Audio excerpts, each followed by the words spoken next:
So in the face of this disheartening spectacle, I would like, if only to vent my frustration, to spend my remaining minutes attempting a brief Bloomian restatement, a restatement of why the project to use relativism as a means to toleration is, all things considered, a pretty bad idea. So I begin with the arguments in favor of this project. Basically, there are two. Relativism, it is claimed, decreases the inclination to intolerance, and secondly, it increases the appreciation of tolerance. So to the first point, relativism decreases the inclination to intolerance because, by undermining the belief in truth with a capital T, an objective, universal, and permanent truth, it attenuates people's beliefs and attenuates their sense of certainty, and thus disinclines them to the zealous and intolerant effort to impose their views on others. And secondly, at the same time, relativism strengthens the appreciation of tolerance as a virtue because, by showing that there are no true and absolute values, it demonstrates, or at least it could be thought to demonstrate, that the only rational moral posture left is one of equal tolerance towards all value positions, since all of them are equally fictitious. Now, these two arguments are fairly sensible, and there is no doubt that under the right circumstances, relativism can lead to an increase in toleration and a decrease in sexism, racism, imperialism, colonialism, and the other forms of moralistic intolerance. The only problem with this project is simply that relativism is a pretty complicated and internally even contradictory phenomenon, and therefore it contains many other possibilities.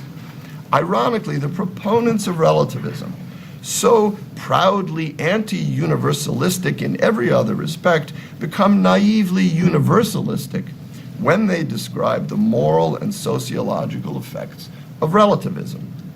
But in fact, there are quite a number of ways in which relativism can lead to intolerance.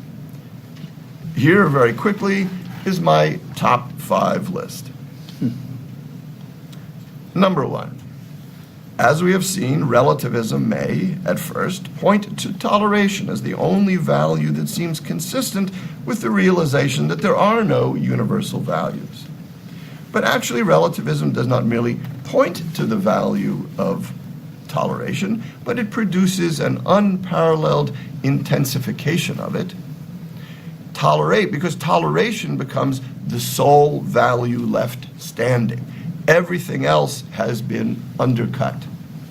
It is the only remaining source to us humans of moral worth. Conversely, intolerance and universalism now become the single root of all evil. So there's a great simplification of the moral world here.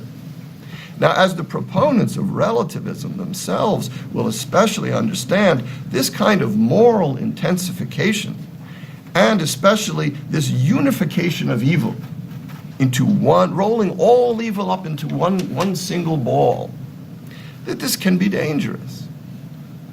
Inevitably, it will lead some people to single out the universalists, the absolutists, the non-relativists as uniquely wicked and therefore not to be tolerated. Thus, relativism easily comes around to its own unique strain of intolerance, persecution in the name of toleration, which is pretty much what is meant by political correctness, and it's a phenomenon that we do indeed empirically see all around us. So that's path number 1.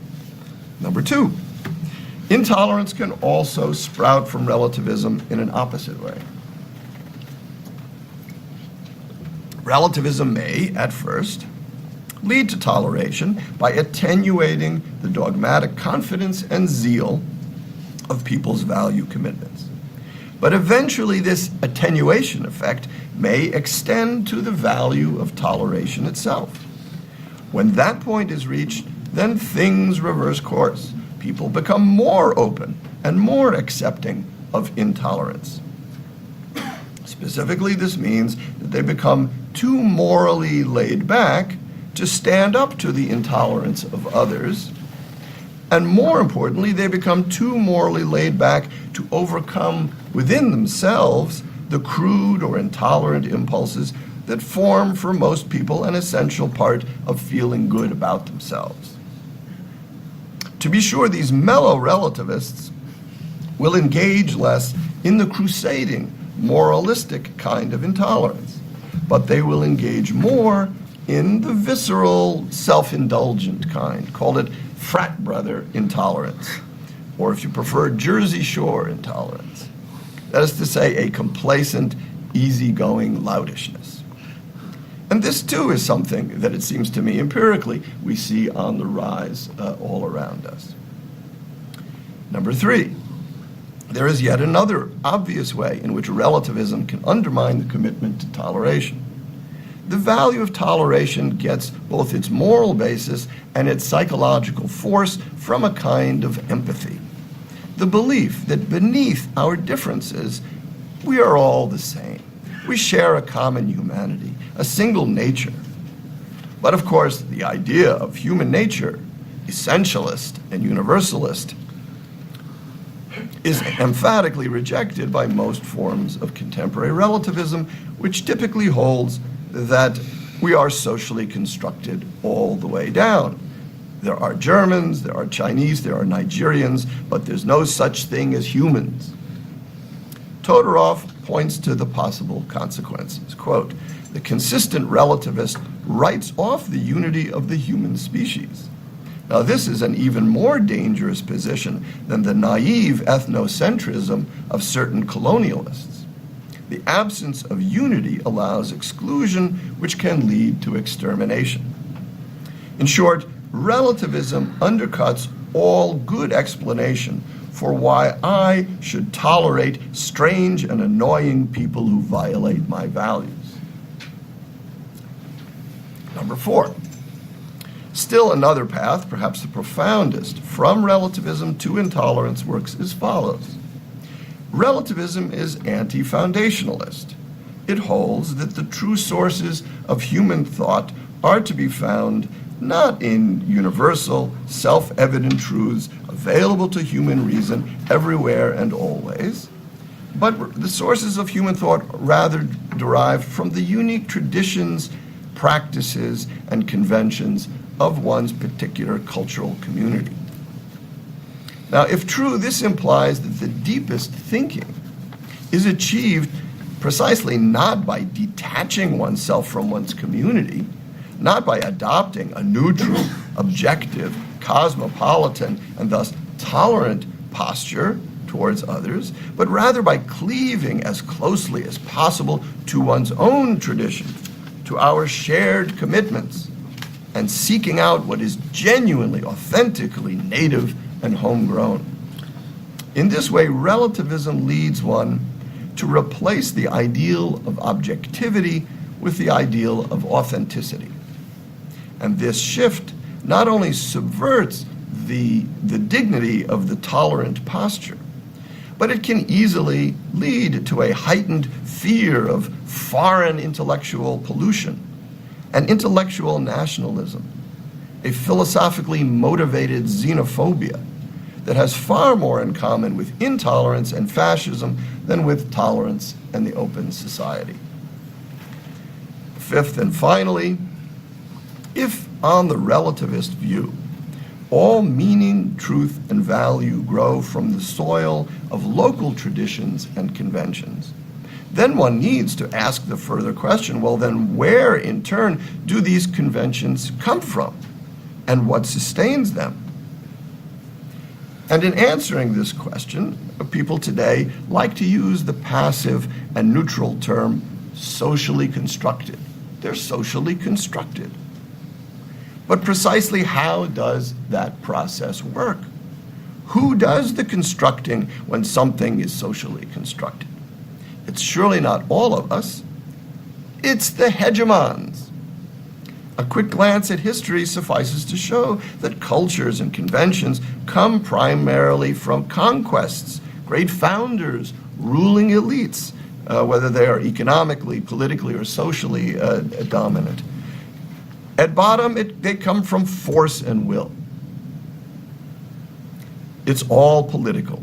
Truth is subordinate to power. Power is what comes first and precedes all possibility of thinking. That's the relativist view.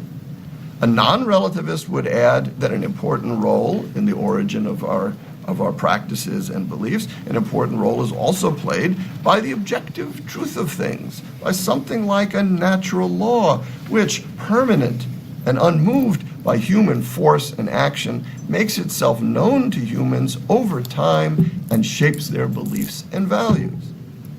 But for the relativist, there is no natural law, no truth of things that stands apart from the imposed creations of human beings. Everything is socially constructed by the hegemons. And again, there is no objective justice to help determine who the hegemons should be. First there are hegemons, then there is justice.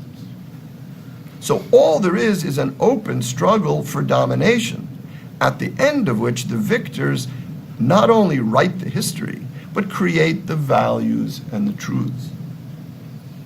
In this way, relativism, which at first may seem a moderating anti-colonial influence, can easily and perhaps more consistently become an incitement to conquest and a source of previously unheard of ambitions, namely to be a creator of new values and new worlds. To sum that point up, one could say there's a direct connection, in other words, between Nietzsche's two great themes, relativism and the will to power. And for this reason, no one should be surprised to hear the following insightful words in praise of relativism, famously spoken by Benito Mussolini. I have to cross my arms for this. In Italy, relativism is simply a fact. Everything I have said and done in these last years is relativism by intuition. If relativism signifies contempt for fixed categories and for men who claim to be the bearers of an objective, immortal truth, then there is nothing more relativistic than fascist attitudes and activity. From the fact that all ideologies are of equal value, that all ideologies are mere fictions, the modern relativist infers that everybody has the right to create for himself his own ideology and to attempt to enforce it with all the energy of which he is capable. Indeed, end quote. We saw you on. Indeed, given that the most profound sources of contemporary relativism are Nietzsche and Heidegger, and that neither of them, to say the least, understood it as either an argument or a force for liberal toleration, it is really hard to understand how intelligent people today can be so blithely confident of this connection. So in sum, relativism is full of contradictory inner possibilities, some of them quite horrific, and no one can say which will triumph in the long run. For this reason, while many people regard the closing of the American mind as a strange and a radical work, it is more accurately seen as a much-needed call to sanity and moderation.